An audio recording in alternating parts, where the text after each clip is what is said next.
Pray po tayo. Let's pray.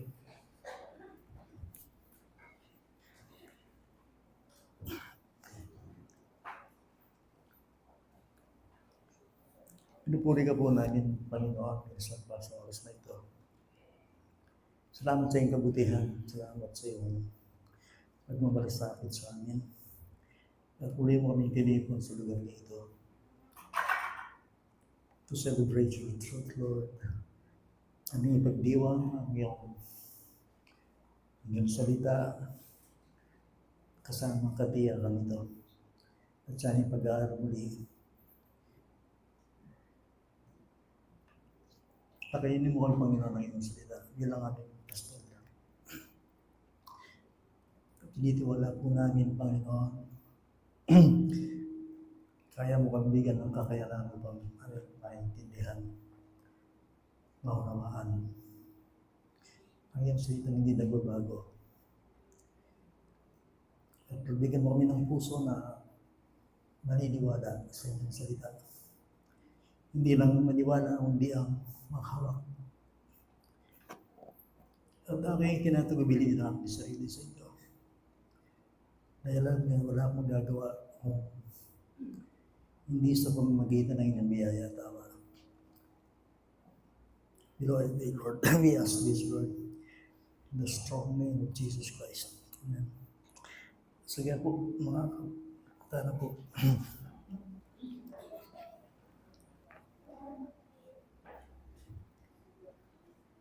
May bago po ba sa atin? Wala naman. Wala. Okay, siguro yung part 2, Rose ba yung part 2 rito?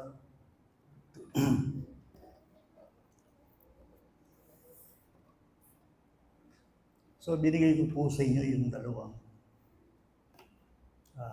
major teachings ng the book of Ephesians. Exclusive this mga believers. Huwag kayong mawawala doon kasi kahit yung mga scholar ay nagkakaisa sa aklat na ito, sa sulat ni Apostol Pablo, ito yung pinakamayaman. Ito yung pinakamalalim. Bala mo po nung kanataya kay Biyatang, yun ang Kristyano. Ngayon bangko po tama. Big deposit chingin kayo para kay Ratamo. At tatanggapin natin yung nakadeposito sa ng panahon. As we walk and live by faith. Naalala niyo yung sinabi ko sa inyo last Sunday. Chapters 1 to 3, nandun yung tinatawag natin, the believer's wealth in Christ. Chapter 4, 5, 6, yung the believer's walk in Christ. Remember kung nahihirapan kayo minsan kung ano ang isang definition ng Kristiyano. Sa simpleng kahulugan, pag sinabing Kristiyano, ang ibig sabihin nun, in Christ. In Christ. Akin lang to pero sinasabi ng Colossians chapter 3 verse 4. Nakikita natin doon yung buwan ng Kristiyano. That my life is hid with Christ in God. Yung Kristiyano po, yung may tumapong po, at suya kang Kristo. Naman po yung ginatawag na sitwasyon. Kaya ako, kapag nalulungkot ako, kapag medyo dinadalaw ako ng sinasabi natin yung pagbisita ng laman, yung kalungkutan, yung kapaguran sa buhay, inaalala ko yung position ko kay Jesus Christ. So, ito yung ating ihimayin ngayon. Ang buhay Kristiyano, hindi lang siya posisyon kay Christ, hindi isa siyang practical living. Okay? So, ipaliliwanag ko mamaya yun kasi doon nanggagaling yung power ng Christian. So, meron siyang wealth, meron siyang walk. Sabi ko sa inyo dati, ang buhay Kristiyano, sooner or later, bawat isa sa atin, ng buhay Kristiyano ay buhay pakikipaglaban. It is to be a Christian warfare or conflict, a battleground. Again, minsan ipapamirutan, maging kasalupan ba yan? Pero hindi ang Kristiyano. Seryoso yung hindi. Dito ako natuto sa buhay kung paano maging tunay na maging seryoso. Kasi we are dealing with God. May Diyos at totoo ang Diyos na ito ang pakilala niya sa kanyang sarili sa Bible. Kaya nga minsan kinakanta natin yung and I stand in awe of you. I stand in awe of you. Holy God, to whom all praises due. Nangangayi pa pa. I stand in awe of you.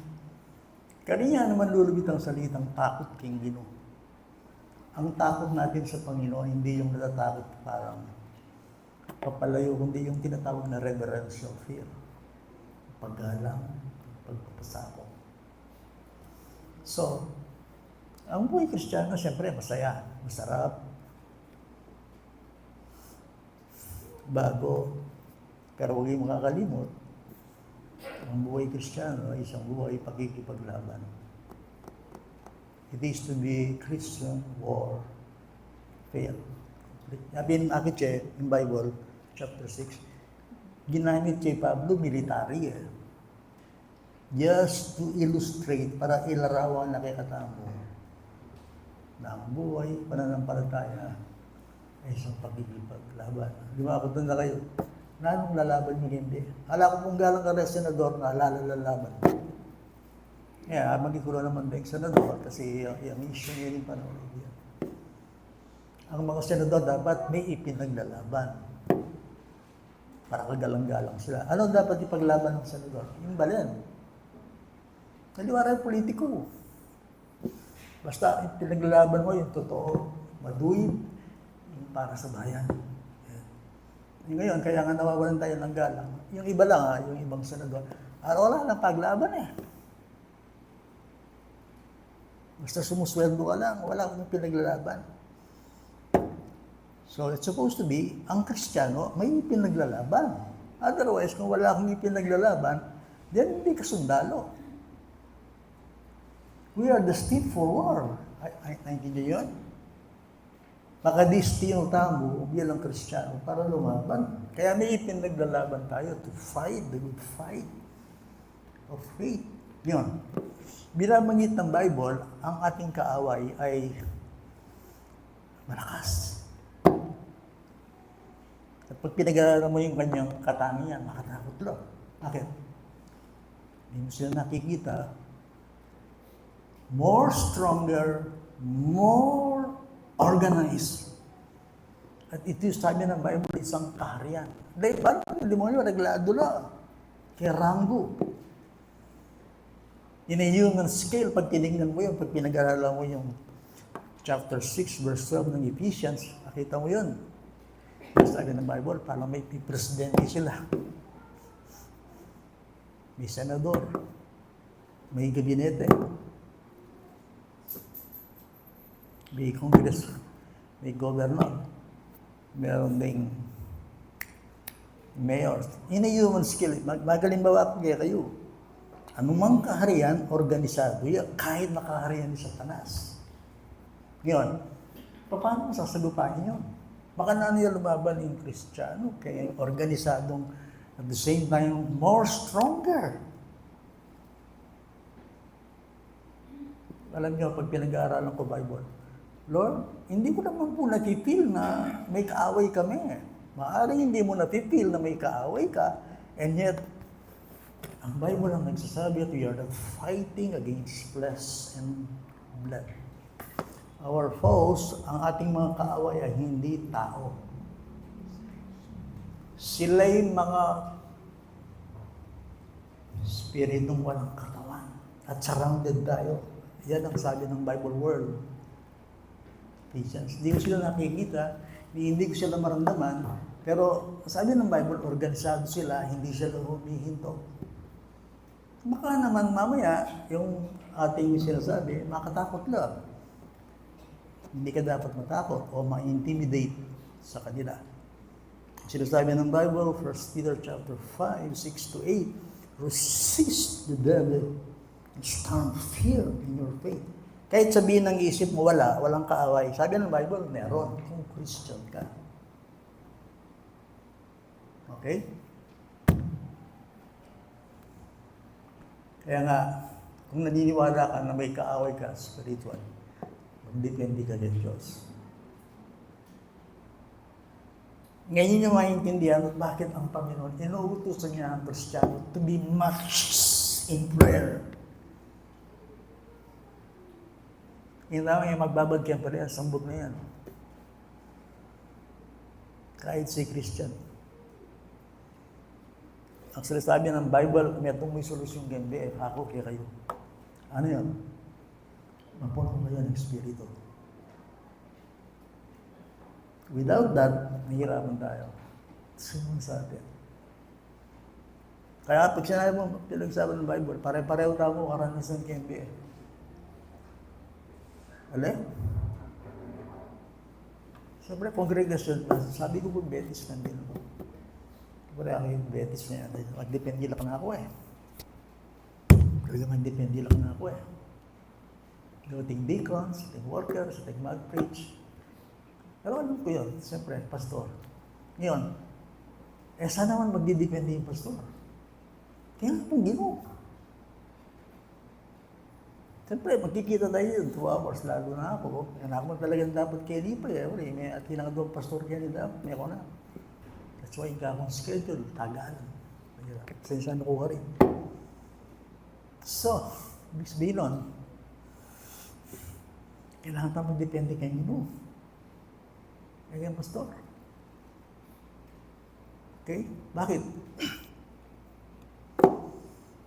Kasi nga, sabi ng Bible, be strong in the Lord. Be strong in the Lord and in the mighty strength. In the might and the strength of His might. Ang aking sinasabi ganito, kahit na may kaaway tayo, much stronger, much organized, yung sabi ng Bible, kayo dapat mitakutan. That's the point. Kaya kayo man-intimidate. Na yung Pentecostal mo ka kaya ka lang yung Pentecostal, tigil eh. Injablo mong injablo, yes, sabihin to. Oh, ginawa yung jablo. Higit kay jablo. Ginawa yung jablo. Okay, sabi, pero kapag major ka, demonism, mag-major ka ng Diyos. Yung Diyos yung pisanggan. Hindi tinuturo ng Bible na lagi natin pag-usapan ng devil. Sinasabi ng Bible, magbantay. But, sinasabi ng Bible, resist the devil, humble yourself before the Lord. Yung pag-asutan mo yung Ginoo, hindi ka tawag din. Sa pag-usapan natin, kaya nga ang Bible, yes, may kaaway. Even in the Old Testament, ay, lawin yung tao na ng Diyos. Kilala yung Ginoo ka rin kaya. Kaya dapat luot makigera. And yet, nasabi ng Ginoo, huwag niyo silang titignan. Tignan niyo ako. Nalala na si Pero, nakalabas na ang bansang Israel, di ba? Ligtas na sila, hindi ba? Hinabol pa sila. Ano sabi ng Panginoon? May katakutan na rin yung Israelites. Sabi ko na kaya ka Moses, magbalik na kay Egypt eh, pamatihan mo kay Kenya eh. Kung sinabi kaya ka Moses, sana, ayaw mo na kaya dala ko kaya taging Egypto. Kaya namin Ginoo. Sabihan mo ka rin, magpanatag lo, talakad lo. Kasi yan ng Ginoo, laban ko hindi era laban. So they must stand, be still. Tatayo lang sila, magiging matatag. At ipakikita ko sila kung paano lumaban ng Panginoon. That's the point. Akit may Ginoo, instrumento na nga niya, pasyasang kaya puso, Pero. Hindi niya pakakawala ng stripes. Patitigasin ko ang kanyang puso para makuha yung glory. Sabi ng Bible, Para sa ganon, maluwalhati ang aking pangalan. Ganon din yung sinasabi ko sa inyo, ang labanan ng spiritual, this spiritual warfare and conflict, sa totoo lang, hindi natin ito laban. Ito yung laban ng Panginoon. Ay, kaya palagay na mo sa meaning faith. Faith, ibig sabihin, ay kapanatagan sa Diyos. So, ibig sabihin na, our trust, belief, and confidence in the almightiness of God. Kaya nga, hindi ko sinasabing hindi tayo magiging aware sa mga spiritual forces. Kaya lang it's supposed to be, ang ating focus is concentration kay Diyos. Pag kilala natin ng Panginoon, maging ganun din ang ating magiging kaaway. Now, sabi ng Bible, ganito, magpakalakas kayo sa Panginoon at sa kalakasan ng kanyang kapangyarihan. Be strong in the Lord. Ang encouragement dito, kaya hindi tayo dapat matakot, yung ating general, eksperto, puspos siya ng lakas at kapangyarihan. Sino yun? The captain of our salvation. Sino yun? Jesus Christ. Hindi lamang may kaaway tayo, kundi meron tayong general, meron tayong commander-in-chief, meron tayong pinuno na punong-puno ng kapangyarihan at kalakasan. Do you believe that? Okay. Yan ang isang bagay. At sa totoo lang, pag sinabi ng Bible, magpakalakas kayo sa Panginoon. Kung pangalan kayo, sabihan ko po kayo, kayong Ginoo po, yari na po ilaban. Kayong Ginoo, yari na yung laban. Eh, na makilaban ng Ginoo. Nasa kanan siya ng Ama, siya muling nabuhay sa krus, namatay sa kasalanan. Ang parada ng pagtatagumpay, yung parada na eh. Basta yung Colossians chapter 2 verse 15. Alam ng demonyo to. Panalo ng Panginoon. At yung kanyang pagiging panalo, si siyerne kay katamu, baloy pita. In victory na ng Ginoo, ang tagumpay ng Panginoon, extend na kay katamu, hindi nung alaga mo. Sin, death, grave, the world, the flesh, and the devil. Lahat ng ito. Yes, mahirap ang buhay pananampalataya. Bakit? Waling may naing Ginoo. Kasi laman tamo eh. May itong maging kalaban kayo, may patang Christian kayo, flesh eh. Di ba? The flesh. Ibig matay yung flesh. Breathing flesh, entertainment. Kaya kay Kristo, pero ibig matay. Kaya gusto na rin ko. That's the problem. Nararanasan ko ito, nararanasan niya yung ibig kong sabihin dito. Pareho-pareho tayo ng karanasan. So, ang gusto ko lang nakita ninyo, hindi ka dapat matakot ayon sa Bible. Dahil, tapos na ang boxing. Sa Panginoon, do you believe that? Bakit sinasabi ng Bible, we're not fighting against flesh and blood? Kung yun ang gusto ko maintindihan natin, bakit sinabi yun?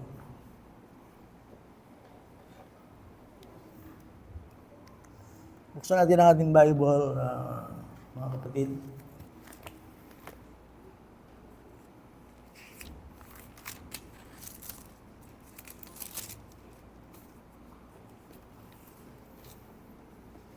First Corinthians chapter 15.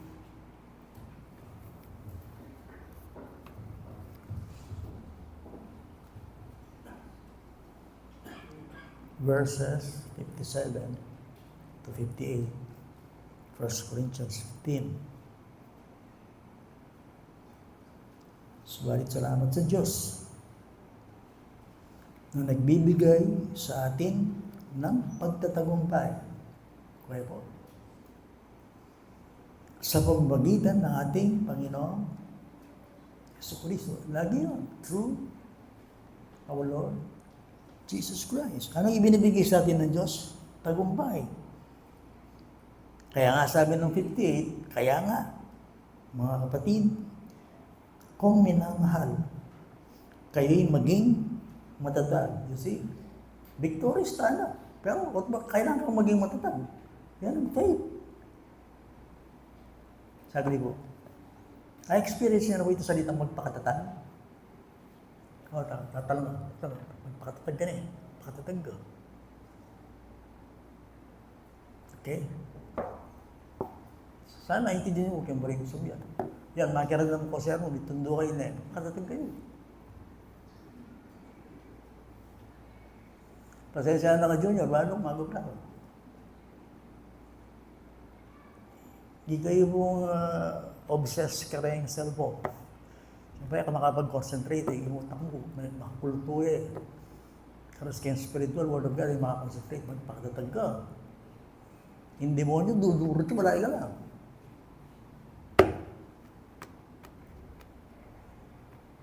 Sabihan ko okay kayo. Ibig sabihin, pag may privilege, may responsibility.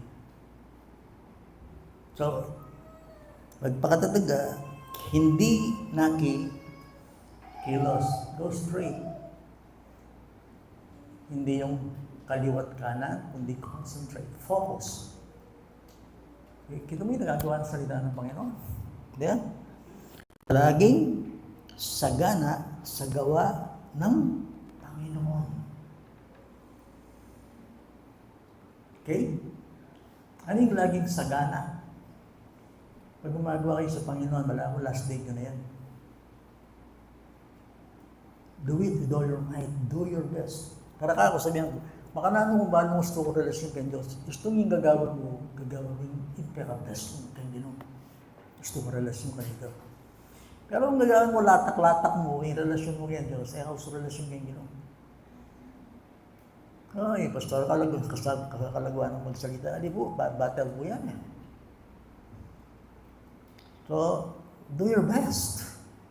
Alam ba ng Panginoon yun? Yes. Bakit ko gagawin yun? Tagumpay naman eh. Yan ang sinasabi ng Bible. Yan, no?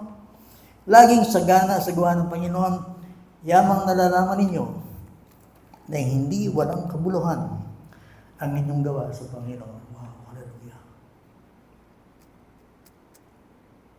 Karas kayong ginurugo, kayo manginayang. Hindi mo yun na, latad na, kaya manginayang ka. Ali, ako nang sumayang ko. Pero balong yung tiisan ko ako. Magtiis ko lang ulo, kapaling yan, lakat ng aircon. Kaya salamat kayong ginugera. Pero mo, allow to. Ang layo ko, inihatid ako niyan. Siya pa yung walang aircon, yan nag-atid sa akin.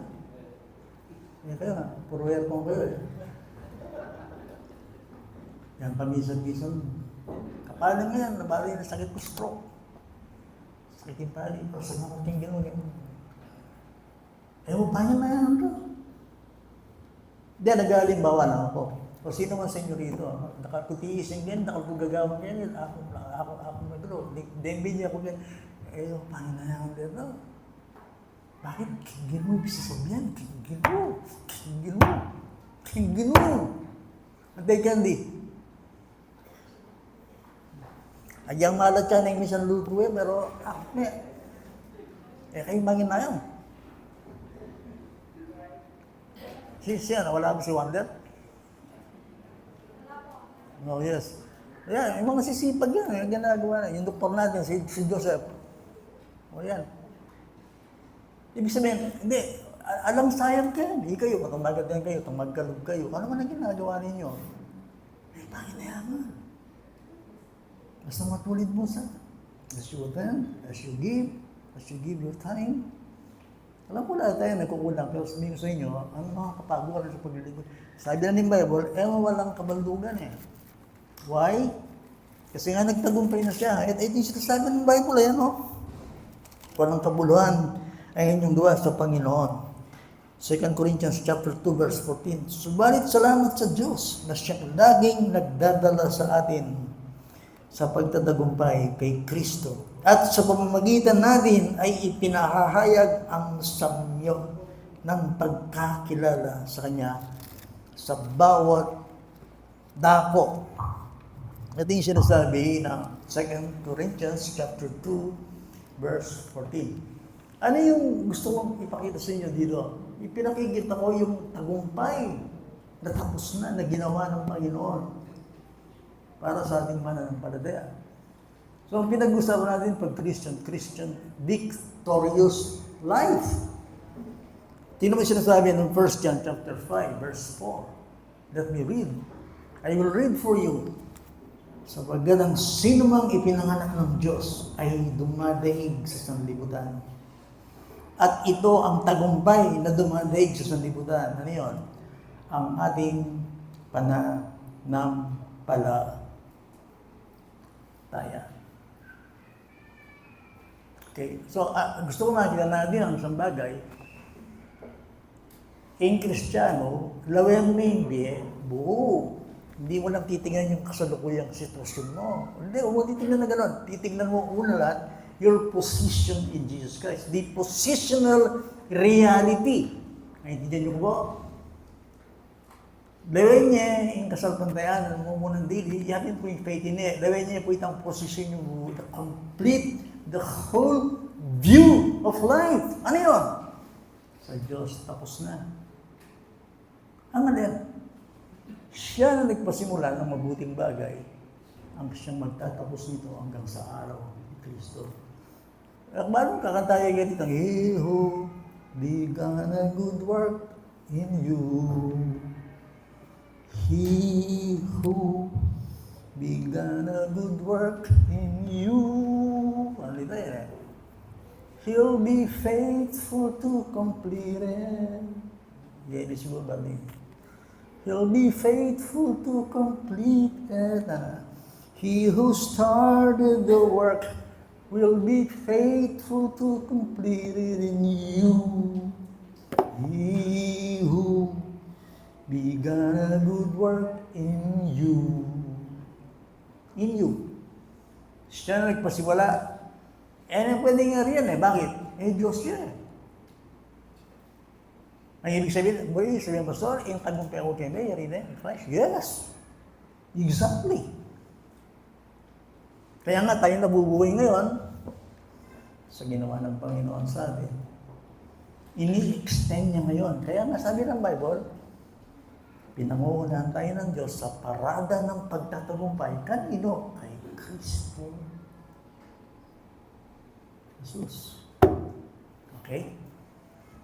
Sige, lawin tayo ng kadena kayong kasalpantayan. Sabi kayong kadena kasi dugtong-dugtong yun. Ano niya po Romans chapter 8. Chaining yun eh.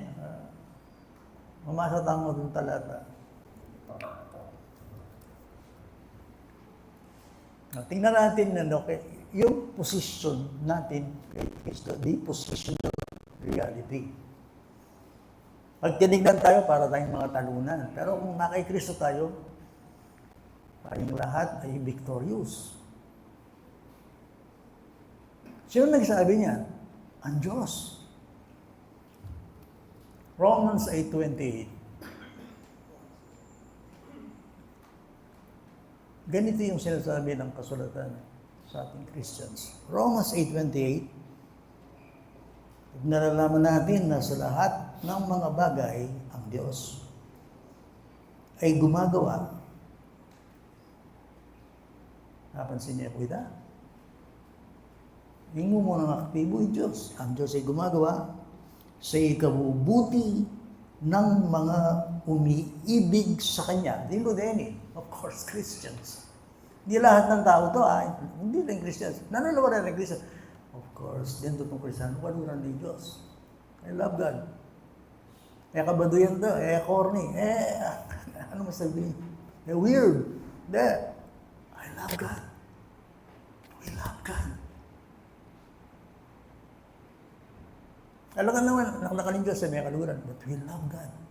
Pero ang sabi niya, lahat ng ginagawa ng Diyos sa kanyang mga anak, sa kanyang mga tinubos. Remember this, ay para sa iyong ikabubuti, whether good or bad, temptation, trials, problems, kahirapan, tinatahila ito ng Diyos para sa iyong ikabubuti kung ikaw ay sa Kanya. Kasi nga, alam niya yung start to end eh. Ngayon, minsan, mag-complain ka siguro. Kaya kung maintindihan ninyo, yan, hindi nakaka-faith eh. Bakit nakaka-faith? Kasi kaya kakit mo, kaya sitwasyon mo. At minalako confidence kay Diyos. Kasi yun ang ginagawa, hindi tayo talaga gawain Diablo eh.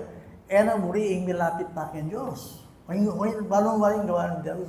Ayaw niya na maging malapit tayo sa heaven at sa Diyos. Gusto niya ay ang Diyos ay pagdudaan mo siya.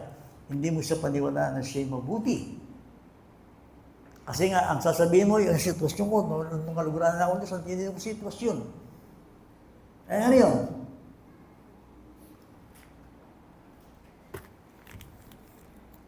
Wala na yung baluti ng kalasag ng iyong pananampalataya.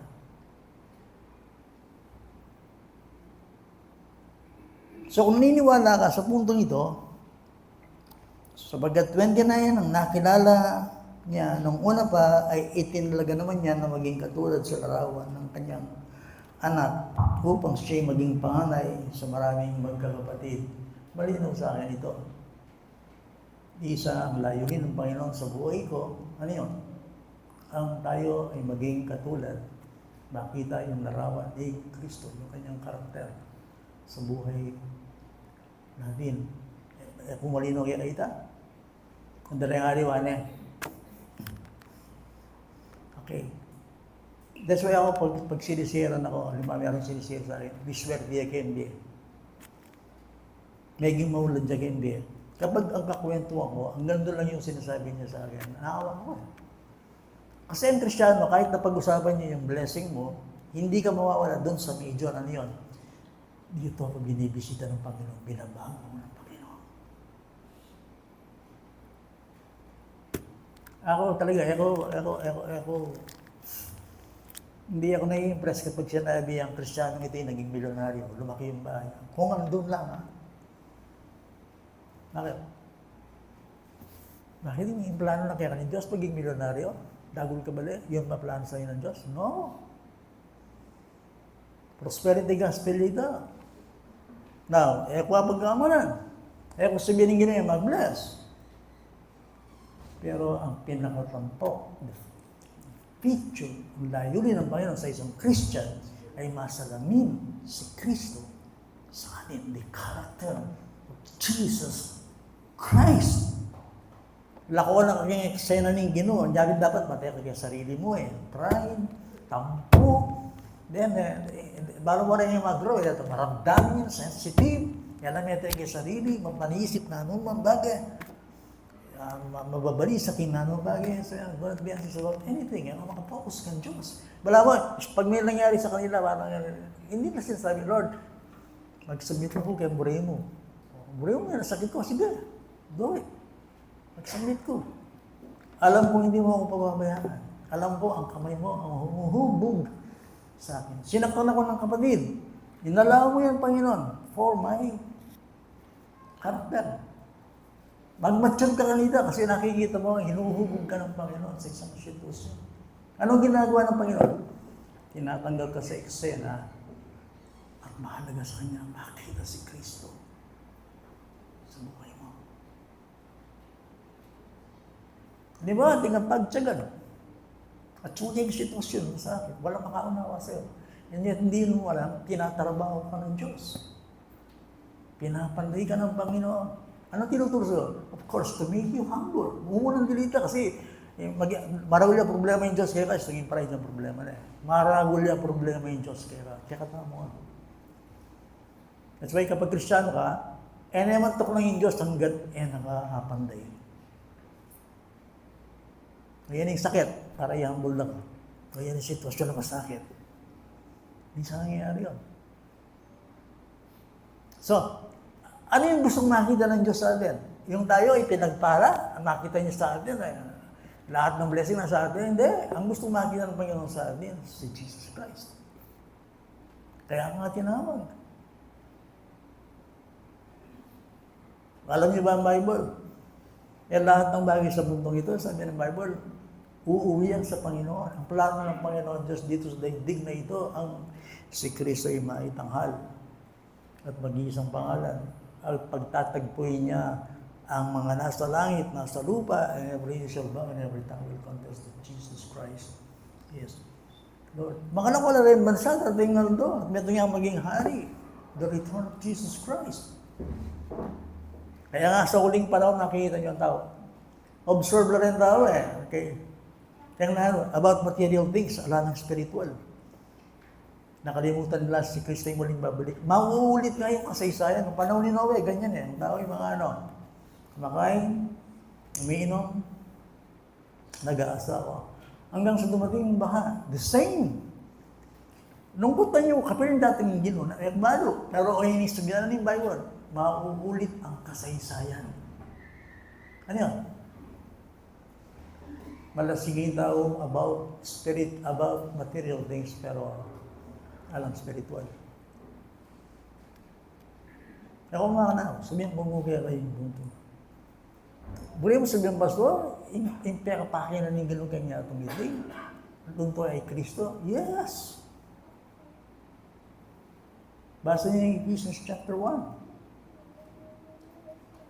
Kaya nga, makikita mo, pag Kristiyano ka, alam mo, pag inihanda ka ng Panginoon sa buhay na walang hanggan binabalik ka niya, dinadalisay ka niya. At, balo yun, retang yamaw kayong spiritual, lalala rin. At sa mga taong uhaw sa spiritual, ay lalong lalago. Lalong magbubunga. Lalong maging sariwa yung dahon nila. Lalong mananabik sa Panginoon. Pero retang lagi. Yung Ginoo, lalala yan. Basahin mo Revelation. Ang mga kabaral ay magiging banal pa. Pero yung mga swell ay magiging swell pa. That's the point. Tapos tingnan niyo yung kadena. Tingnan yung verse 30. At siyang mga itinalaga niya ay kanya namang tinawag. At ang mga tinawag niya ay itinuring niyang ganap. At ang mga itinuring na ganap, ito, finished product, ay niluwalhati din naman niya. Note the terminology. Ay niluwalhati, past tense siya. King Ginoo, ikit na King Eternity, King Heaven, na ikaw ay mayroong glorified body. Ikaw ay bumangon na mula sa mga patay. Tapos na sa Diyos, niluwalhati ka niya. Hindi pa nangyari sa atin, pero sa Diyos nangyari na. Makalala mga kinito. Gawin niyo Jesus Christ. At suka kang Christ Milyarin na kang Christ. Yan ang full picture. Yan ang buong kwento ng buhay natin kay Kristo. Dati, si Pablo, hindi ganyan ang pananaw. Pero kaya nga sabi niya, 2 Corinthians 5:17, kung sino mang na kay Kristo, ay bagong nilalang. Ibig sabihin nun, nung nakilala niya si Kristo, nagkaroon ng bagong pananaw ang kanyang buhay. So, bari mo sa niya kanyang pastor. Victorious na? Yes. Hindi ba? Romans 8, binasa natin last Sunday, if God is for us, who can be against us? Who could defeat God? Hindi na sumambot kay Diyos. Iniisa-isa na Ang kahirapan ba? Ang tabak? Ang tagutom? Kamatayan? Karukaan? Tabak? Labanan? Sabihin ko sa inyo, walang mapag-iwalay sa atin sa pag-ibig ng Diyos na nari Kristo Jesus. Hindi ba Romans 8:31? Then verse 37, sinasabi ko sa inyo that we are more than what? Conquerors. Through Him who loved us. Sabi ko nga sa inyo, super conqueror tayo. Hyper conqueror. This is victory. Tayo ba ngayon ay nakikipaglaban? Parang nagumpay? Hindi. Yung tagumpay ng Panginoon, ilalaban natin. Kaya nga hindi tayo na-intimidate sa kaaway. Dahil if God is for us, who can be against us? Ngayon, gusto ba nating ma-experience itong tinatawag natin ito na this is positional reality, Bong. Sasabihan ko. Balik-balik sabihan, Bong. This is positional reality. Ay, hindi yan niya, Bong? That. Okay, thank you. Hindi kayo naintindihan nyo? Positional, kay Kristo, binoto tayo ng Diyos, wala tayong pagkatalo. Kahit anong mangyari. Kay Kristo, ikaw ay victorious. That is the position. So, positional reality, kay Kristo, lahat tayo ay pinagtagumpay ng Panginoon. Ngayon, paano ko ito gagawin sa praktikal? O hindi. Okay. Gusto ko ma-experience. Gusto ko maranasan ang sinasabi ng pastor na ako ay tagumpay ni Kristo. Paano ko yan maranasan sa buhay ko? Be practical. Last verse. Dito natin i-apply yung spiritual warfare. Ito, hindi na posisyon na lamang. Practical.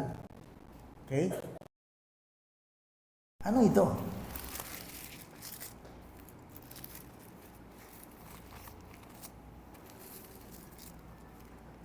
Ito yun, no? Ito yun. Okay. Alam niyo mga kapatid, gusto sabihin sa inyo, ang Diyos ay hindi lang siya Diyos sa hinaharap.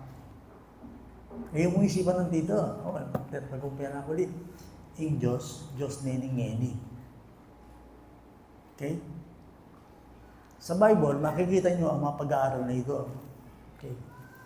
There is a sense, meron isang bagay na para bagang ang Diyos, means sanang ibinigay ang biyaya.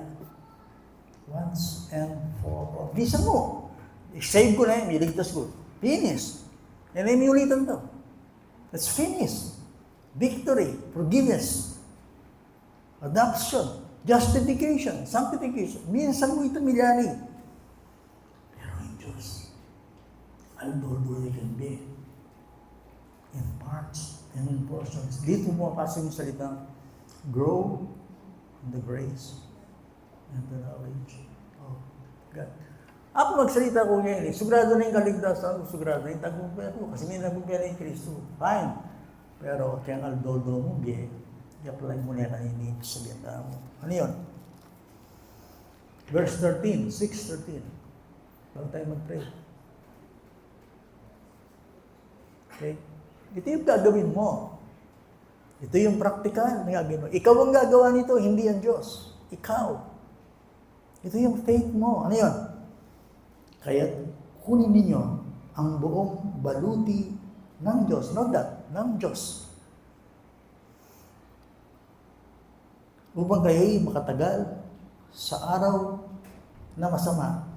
At kung magawa na ninyo, ang lahat ay tumayong matatag. Kung na kayo po, walks. Let me ask you, anong araw to? Ito, anong araw to? Wag linggo, wag. Anong klaseng araw to? This is the evil day. Matagal ang isipan, yung masating nga ba, aldo nining marakining, panahon na ako.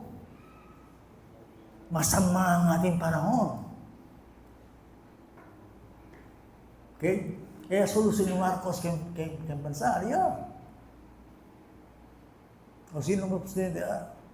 Sabi kaya kayong bansa mo, umag-aral kayo, umag-aral kayo. Pagano siya? Ala yung pag-asing Pilipino, magiging kultura rin Pilipino. Kutang. Kasi dahil leader tayo kutang. Hindi wala mag-vote ko na.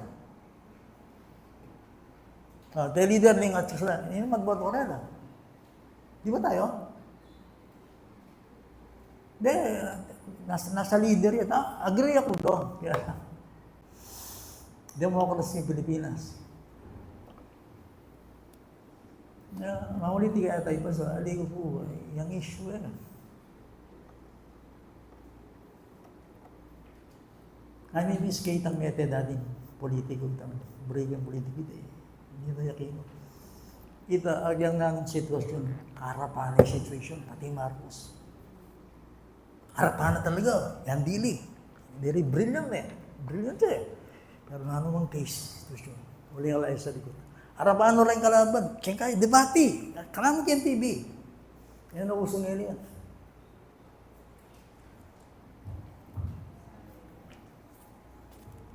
Ano pa ito? Ano pa ito? Of course, sa Diyos may pag-asa. Maraming mansala. Bakit? Yung leader. Kailangan talaga may ka-leader kang mas anong takot. Yung katuliran. Kaya ba ang datang ito? Ba?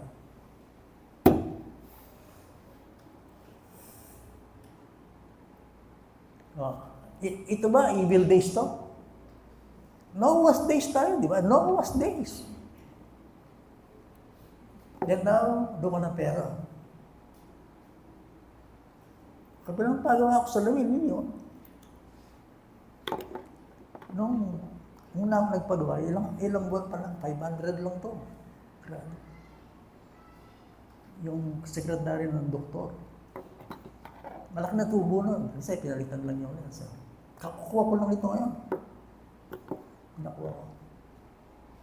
Last Tuesday, ano ako, nag-check mo yung doktor. Balo ko, piperahan ako. Hindi na ako galing. Balo ko, piperahan ako. Gawa na 1,000. Kaya ba na, dagdagan tayo ng tini, walang magkano po. 2,500. Tuk ng kadok, hali na ka. Kaya naman. Bakit? Na-deserve ko. Pati doktor na po, pera. Kaya saan na kayo? Pero totoo. Yan ang lupang pera din tao? Yan na. Saan na kayo? Growing evil, yung lipo ng tao.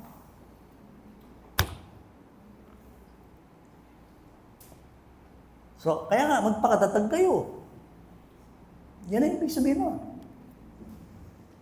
Sabi sa akin ng isang brother, isang tatay sa Betis. Basta nga naman muli si Betis magpakatapang, magpakalalaki, magpatatag. Di ba tatay ka? Yes. Ika mamit-bit kang pamilya mo para tuwi ka kayong magpakatatag ka. Dahil di magagawa ang iniutos ng Diyos. Dahil lalaki, supposed to be ilang haliging, mamununong, kung spiritual kang di. Gusto mo ipamaking asawa mo, kasalanan mo. Kaya lalaki din, asawa yung babae, Mother's Day pa naman ngayon. Lead them. Love them. But lead them. Kaya kung tutugi ka rin na, akong tatanggihan, tugi ka na ako, hanggatin ka daw. Why? Karing ka magpakatatag, kasi pinayang gawang biro. Be strong, be very courageous. Kung tatanggay bali, sabihan mo rin yung asawa kong babae, katabay ko na. No way. Pugana niya yung demoning bali ko eh.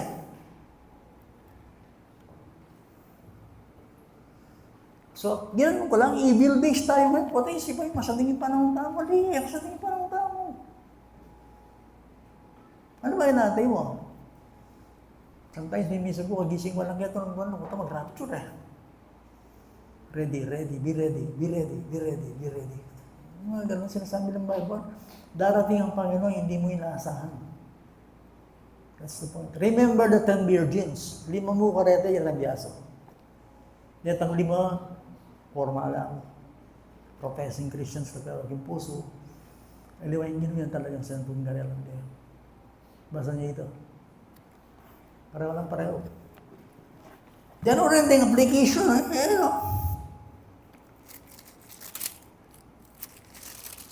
Tapos tayo. Kaya tumindig kayo na ang inyong mga baywang ay nabibigkisan ng katotohanan na suot ang baluti ng katuwiran. Ano yung truth? Truth, ano yung truth? Dapat inuunawa mo ang katotohanan salita ng Diyos. Hindi mo madidefeat, hindi mo kakayanan ng kaaway kung ang katotohanan. Hindi ka dapat maging ignorante.